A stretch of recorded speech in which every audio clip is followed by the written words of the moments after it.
So, obviously, I've given my thoughts on The Last Crusade, so I figured I'd just talk about the fourth one and you know, the most controversial one, Kingdom of the Crystal Skull.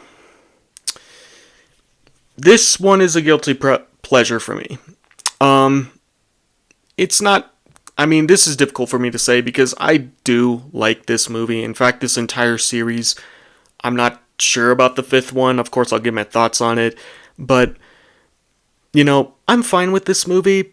I know a lot of people have issues with the aliens, which I guess I could understand. I'm just gonna throw that out there. God forbid you haven't watched this movie. Spoiler alert, it's literally about aliens, but the way Spielberg describes it is interdimensional beings, which just call them aliens, dude. It's not that hard. They're aliens, especially since at the end of the movie you literally have a UFO fly up into the air.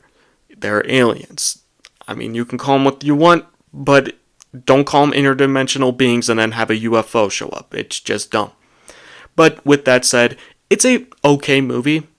You know, I'm going to say this much. I think it's a decent film. It's a guilty pleasure of mine. It's a movie that, I enjoy watching. I won't admit that it's a good movie, but I will admit that it's a movie that I deeply enjoy. It's still Indiana Jones in tone and in atmosphere, but, it just does things a little bit differently. It's like The Last Jedi of Indiana Jones movies. I have a feeling that the Dial of Destiny, the fifth one, will be The Rise of Skywalker. I hope that I'm wrong, obviously. But I'm not here to talk about that movie. So, obviously, a lot of people had a lot of problems, had a lot of issues with the aliens in the movie. I do have issues with it, but you have to remember this is a series where basically there is proof of God. I'm just going to say that much. In Raiders, you got the wrath of God. You got proof of God right there. Then the second movie, you got proof of Satan. You got the wrath of Satan in the second movie. You can call it a prequel, whatever you want. I call it a sequel. And then in the third movie, you witness a literal miracle of God, where Indiana Jones heals his father. Which that's another thing I did forget to mention in my third review, is the final part of the third movie is really good, because it almost seems like both him and his father are doing it together, the whole adventure. But I forgot to mention it in my other video, but, obviously I'll make another video if people really want me to explain it. But anyway, so, in the fourth movie, aliens, why not? Sure, why not? I mean, you literally have proof of God, the most controversial thing and the thing we will never understand even to this day, even though being a Christian myself, I still believe. But I'm not here to talk about my belief. I'm here to talk about the movie, which I haven't been doing too much of, unfortunately. So I apologize. But it's an okay movie, but there was a critic I was watching on YouTube, and Chris Stuckman, look up his YouTube channel.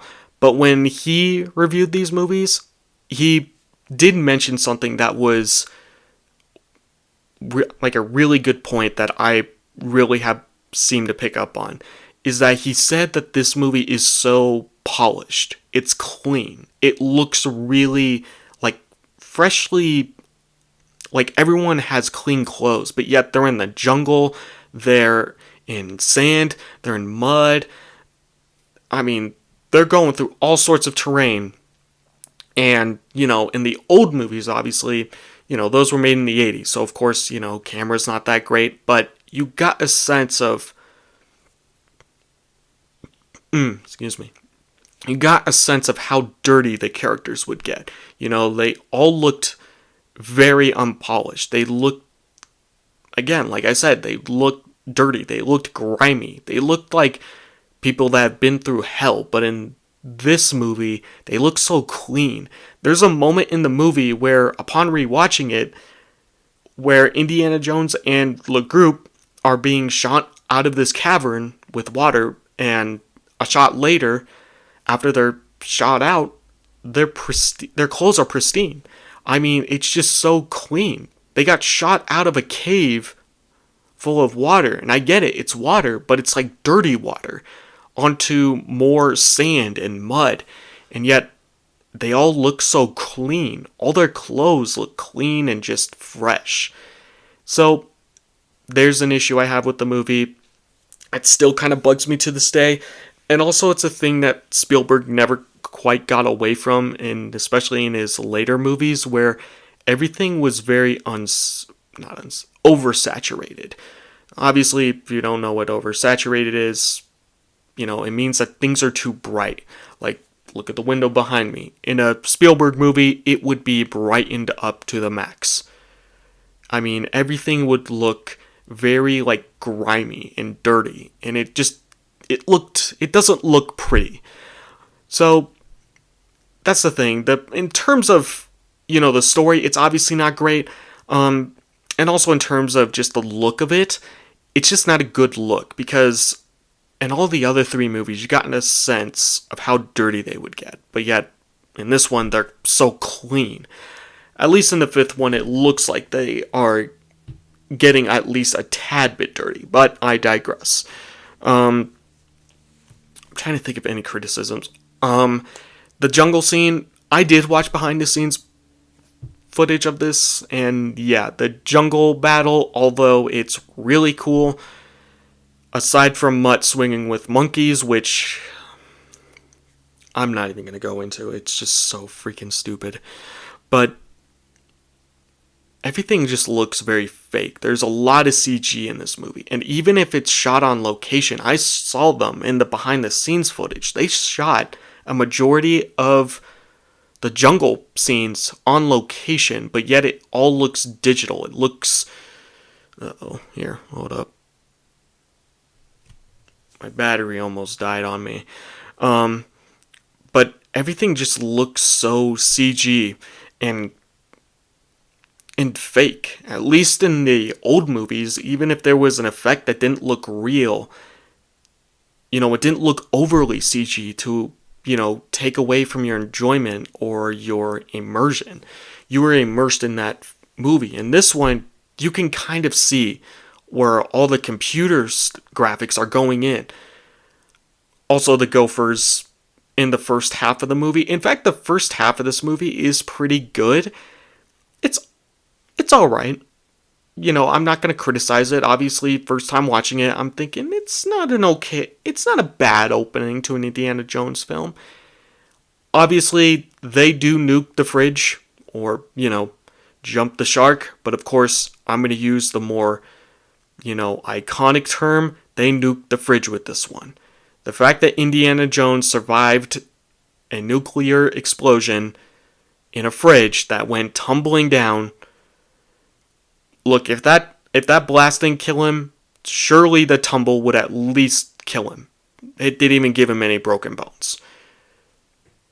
Whatever, it's a movie. I can suspend my disbelief a little bit. But yeah, they both jumped the shark and nuked the fridge at the same time. This movie isn't terrible.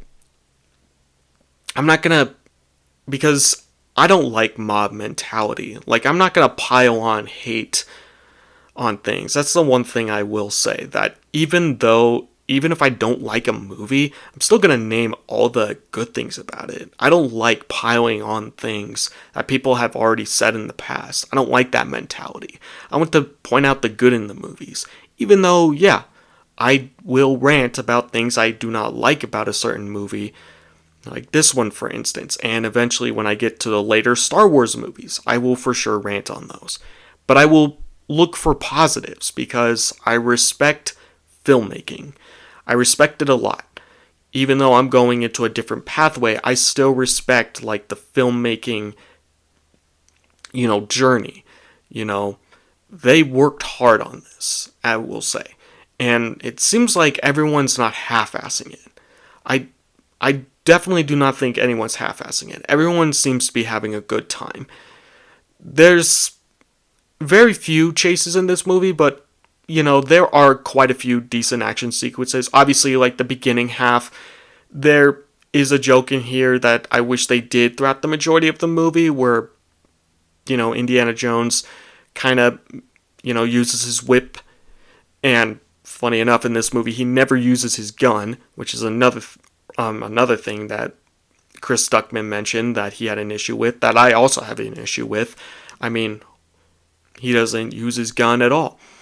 But yeah, he uses his whip at one point, and to swing across like a, post to get to a truck, he misses. I like that. That's a funny, clever-ish way to basically go like, okay, it's been a long time for Indy. And if the movie had moments like that, I probably would have enjoyed it a little bit more, but there's a lot of "you're old" jokes. When Shia LaBeouf calls Harrison Ford, "Aren't you like 80?" It's just, it almost seems like insulting to him. Also, yeah, so what if he's 80? He can still kick a lot of ass. And look at Harrison Ford now. He's literally kicking all sorts of ass, and he's still doing a fifth Indiana Jones movie. I don't care how crappy and sucky it is, he still will probably kick ass in that movie. And yeah, I do have my issues with it. Don't get me wrong. All the criticisms that people have said over the years, I do agree with. There are a lot of issues with this movie. All those issues, for me, I don't care too much about. I mean, like I said, it's a guilty pleasure of mine. I won't consider it a good movie by any means, but it's an entertaining movie that I will watch. Even though I do believe very firmly that the franchise should have ended after the third movie. But yeah, you guys let me know what you guys think. If you want me to talk about certain sequences in that movie or more on that movie, just let me know and I can make a quick video on it. Just let me know what you guys think of it, and that's about it. See ya.